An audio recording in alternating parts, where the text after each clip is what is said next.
வணக்கம் நண்பர்களே, எனக்கும் என் அண்ணிக்கும் நடந்த ஒரு செம்மையான கதையை இங்கு பகிர்ந்து கொள்கிறேன். என் பெயர் சந்தோஷ், வயது 24. நான் செங்கல்பட்டில் குடும்பத்துடன் வசித்து கொண்டு இருக்கிறேன்.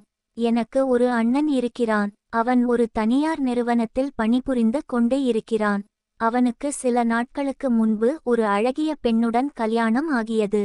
நான் அவளை அண்ணி என்று கூட பார்க்காமல் பல முறை சைட் அடிச்சு இருக்கிறேன். அந்த அளவுக்கு அழகாக இருப்பாள். என்னோட அண்ணன் தினமும் அண்ணியை வச்சு ஜாலியா இருப்பான் என்று கற்பனை கண்டு கொண்டு இருந்தேன். ஆனால் இப்போ கல்யாணம் ஆகி ஒரு வருடம் ஆகிறது, இன்னும் குழந்தை பெற்று கொள்ளாமல் இருந்தார்கள். பின் என் அண்ணிக்கு தான் குறை இருக்கிறது என்று சொல்லி வீட்டில் பிரச்சனை வளர்த்து வந்தார்கள். அவளும் பழியை தான் மேல் போட்டுக்கொண்டாள். எனக்கும் ஒரு விவரமும் தெரியாமல் இருந்து வந்தது. நான் மேற்படிப்பு படிக்க சென்னைக்கு சென்றேன். அண்ணா நகரில் ஒரு வாடகை ரூம் எடுத்து வைத்து இருந்தேன்.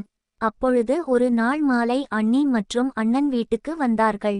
நாளைக்கு நாங்க மருத்துவமனைக்கு போறோம் தா, அதன் இப்போவே ரூமுக்கு வந்திருக்கோம் என்றான்.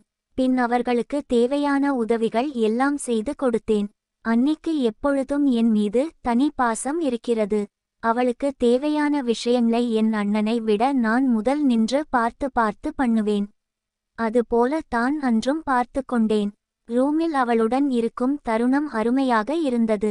மறுநாள் அவர்கள் காலை மருத்துவமனைக்கு சென்று விட்டு மதியமாக வீட்டுக்கு வந்தார்கள். நான் அன்னிக்கு பிடித்த சமையல் ஒன்று செய்து வைத்தேன். அண்ணன் அவனோட நண்பனை பார்க்க வெளியில் கிளம்பினான். மாலை வந்து அண்ணியை வீட்டுக்கு அழைத்து செல்வதாக கூறினான். அதுவரை அண்ணி கூட ஜாலியாக தனிமையில் இருக்கலாம் என்று நினைத்தேன். அவளுக்கு பிடித்தது எல்லாம் பார்த்து சமைத்து வைத்து இருந்தேன். பின் அவளுக்கு சாப்பாடு பரிமாறி விட்டு சந்தோஷமாக சிரிச்சு பேசிட்டு இருந்தேன். அவளும் என்னுடன் ரொம்ப ஜாலியாக இருந்தாள். இருவரும் சாப்பிட்டு முடிச்சிட்டு ஹாலில் அமர்ந்து டிவி பார்த்து கொண்டு இருந்தோம். சந்தோஷ், ரொம்ப தேங்க்ஸ்டா என்றாள். என்னாச்சு என்றேன். பல நாட்களுக்கு பின்பு நான் சந்தோஷமாக இருக்கிறேன். இப்போ வீட்டுக்கு சென்றால் மீண்டும் கஷ்டமான வாழ்க்கை என்னை தொற்றிக் கொள்ளும் என்று வருந்தினாள். என்ன ஆச்சி அண்ணி, என்னிடம் மனசு விட்டு பேசுங்க என்று ஆறுதலாக என்னோட தோலை கொடுத்தேன். அவள் என் கையை இறுக்கமாக பிடிச்சிட்டு தோள்மீது சாய்ந்து அழ ஆரம்பித்து விட்டாள். உங்க அண்ணனும் நானும் ஒரு முறை கூட இன்னும் முழுமையாக சேர்ந்து இருக்கவில்லை டா. அவருக்கு கொஞ்சம் நேரம் கூட தாக்கு பிடிக்கமாட்டுது. அப்புறம் எப்படி எனக்கு குழந்தை பிறக்கும் என்று மீண்டும் தேம்பி அழுதாள். அப்போ தான் குழந்தை பிறப்பதில் என்னோட அண்ணனிடம் தான் பிரச்சனை இருக்கிறது என்று கண்டுபிடித்தேன். மேலும் நம்ம மருத்துவமனைக்கு சென்று குழந்தை பெற்றுக்கொள்ளலாம், அதுவரை உன்னிடம் பிரச்சனை இருப்பதாக காட்டிக்கொள் என்று பிரச்சனை செய்கிறார். நானும் அவரை கல்யாணம் செய்து கொண்டோம் என்ற கட்டாயத்தில் இது போன்ற கஷ்டத்தை அனுபவிக்கிறோம். எனக்கு என்ன செய்வது என்று தெரியவில்லை என்று தொடர்ச்சியாக அழுதாள். நான் எழுந்து சென்று தண்ணீர் எடுத்து வந்து கொடுத்தேன். இப்போ நாங்க ஒருவருக்கு ஒருவர் பார்த்தபடி நேருக்கு நேர் நின்று கொண்டு இருந்தோம். அப்போ அவள் அழுது கொண்டே என்னை இறுக்கமாக கட்டிப்பிடித்து கொண்டாள். இன்னும் கொஞ்ச நேரத்தில் எங்கள் இடையில் தீப்பற்றிக் கொள்வது போல இருந்தது. அவளோட உடம்பின் வாசனை நுகர முடிந்தது. மேலும் அவளின் இரண்டும் என் நெஞ்சின் மீது கூர்மையாக குத்தி ஓட்டை போடுவது போல் இருந்தது.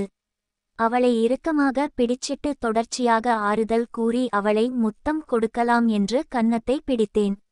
அப்பொழுது காலிங் பெல் அடித்தது.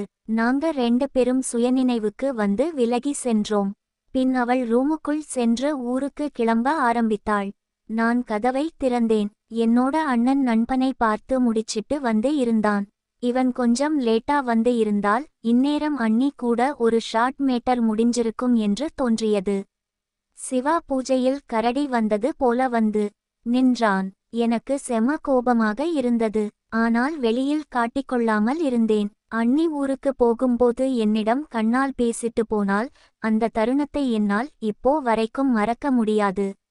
அன்று இரவு என் அண்ணி கூட நடந்த சம்பவத்தை நினைத்து பின் மறுநாள் அண்ணிக்கு வாட்ஸ்ஆப் மூலம் மெசேஜ் அனுப்பினேன். தினமும் என்னிடம் ஒரு நல்ல தோழி போல பழக ஆரம்பித்தாள். ஆனால் நாங்க கடைசியாக நெருக்கமாக இருந்த தருணத்தை பற்றி என்னிடம் ஒன்னும் பேசவில்லை. அவளுக்கு இது பிடிச்சிருக்கா அல்லது பிடிக்கலையா என்று ஒன்னும் தெரியாமல் முழித்தேன். சில நாட்கள் இரவு நேரத்தில் என் அம்மா சண்டை போடறாங்க, ஆனால் உங்க அண்ணன் துணையாக இருக்கவில்லை என்று அழுவாள். நான் ரொம்ப ஆறுதலாக பேசிட்டு இருப்பேன். அடுத்த வாரம் 2 நாட்கள் மருத்துவமனைக்கு சென்னை வரோம். உன்னோட ரூமில் தான் இருப்போம் என்றாள். இந்த முறை நீங்க சென்னை வந்துட்டு போகும்போது கண்டிப்பாக கர்ப்பம் ஆகுவீங்க பாருங்க என்று உறுதியாக கூறினேன். அவளுக்கு ஒன்னும் புரியவில்லை. அடுத்த ஒரு வாரம் அண்ணி கூட ரொம்ப ரொமான்டிக் பேசினேன். அவளும் அரசல் புரசலாக எனக்கு கொஞ்சம் கம்பெனி கொடுப்பாள். அடுத்த வாரம் அண்ணி மற்றும் அண்ணன் வீட்டுக்கு வந்தார்கள். வழக்கம் போல் முதல் நாள் மருத்துவமனை பார்த்து விட்டு வீட்டுக்கு வந்தார்கள். அடுத்த 3 நாட்கள் உன் அண்ணி மட்டும் மருத்துவமனைக்கு போனால் போதும், ஆகையால் நான் ஊருக்கு போறேன். நீ அவளை பார்த்துக்கோட்டா என்று அண்ணன் கூறிவிட்டு புறப்பட்டான். எனக்கு ரொம்ப நிம்மதியாக இருந்தது. இங்க பாரு டா, உனக்கு இருக்க பொறுப்பு கூட உங்க அண்ணனுக்கு இல்லை பாரு என்று புலம்ப ஆரம்பித்தாள். அண்ணி அமைதியாக இருங்க என்று அவளோட கண்களை கட்டிக்கொண்டு பெட்ரூம் உள்ளே அழைத்து சென்றேன். அங்கு பால்கனியில் லைட் டின்னர் ரெடி செய்து இருந்தேன்.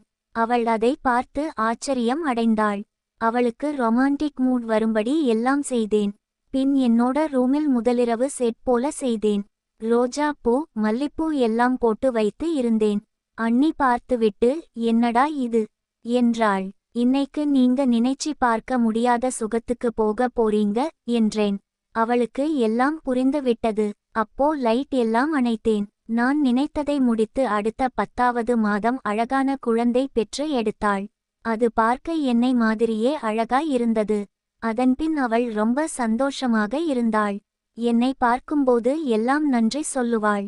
இன்று வரை எனக்கு அவள் அண்ணியாக இல்லாமல் கள்ளக் காதலியாக என் ஆசையை தீர்த்து வைக்கும் தேவதையாக இருந்து வருகிறாள். நன்றி.